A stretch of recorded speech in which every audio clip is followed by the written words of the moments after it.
Hello, my darlings. How are you this evening? I hope your day was exceptionally well. And if it was not, that's all right, because you are here now. If you have not had any water today, I suggest you go and get something. It's very important to stay hydrated, as you well know. If you have not had anything to eat this evening, at the conclusion of this story would be a good time to go and get something. Something tasty, I imagine. This story this evening is quite quick, so I thought I would tell it in rapid succession. Rumplestilksin. There was, once upon a time, a poor miller who had a very beautiful daughter.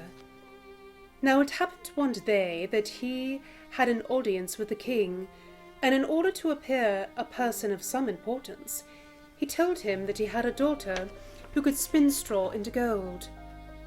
"Now that's a talent worth having," said the king to the miller. "If your daughter is as clever as you say, bring her to my palace tomorrow, and I'll put her to the test." When the girl was brought to him, he led her into a room full of straw, gave her a spinning wheel and spindle, and said, "Now set to work, and spin all night till early dawn, and if by that time you haven't spun the straw into gold, you shall die." And then he closed the door behind him and left her alone inside. So the poor miller's daughter sat down and didn't know what in the world she was to do. She hadn't the least idea how to spin straw into gold, and became at last so miserable that she began to cry. Suddenly the door opened, and in stepped a tiny little man and said, "Good evening, Miss Mellermaid. Why are you crying so bitterly?" "Oh," answered the girl, "I have to spin straw into gold, and haven't a notion how it's done." "What will you give me if I spin it for you?" said the mannikin. "My necklace," replied the girl. The little man took the necklace, sat himself down at the wheel, and whir, whir, whir, the wheel went round 3 times, and the bobbin was full. Then he put on another, and whir, whir, whir, the wheel went round 3 times again. The second too was full. And so it went on till the morning, when all the straw was spun away, and all the bobbins were full of gold. And as soon as the sun rose, the king came, and when he perceived the gold, he was astonished and delighted, but his heart only lusted more than ever after the precious metal. He had the miller's daughter put into another room full of straw, much bigger than the first, and bade her, if she valued her life, spin it all into gold before the following morning. The girl didn't know what to do, and began to cry.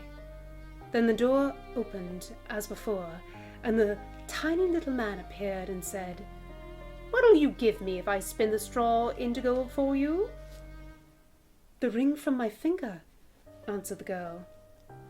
The mannikin took the ring, and whir, round went the spinning wheel again, and when morning broke, he had spun all the straw into glittering gold.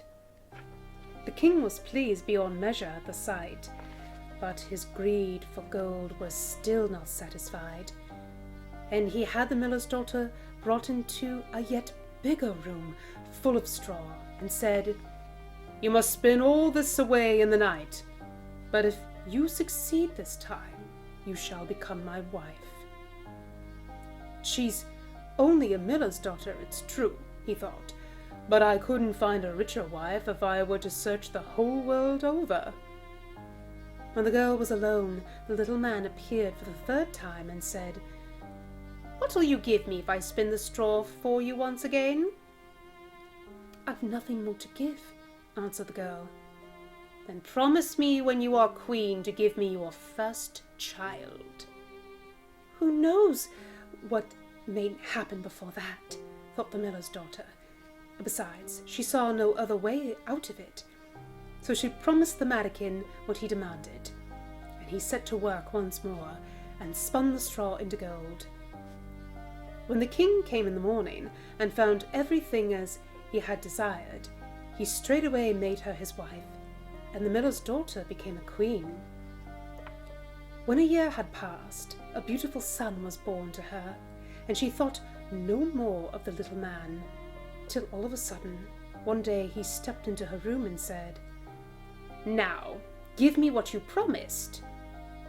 The queen was in a great state, and offered the little man all the riches in her kingdom if he would only leave her the child.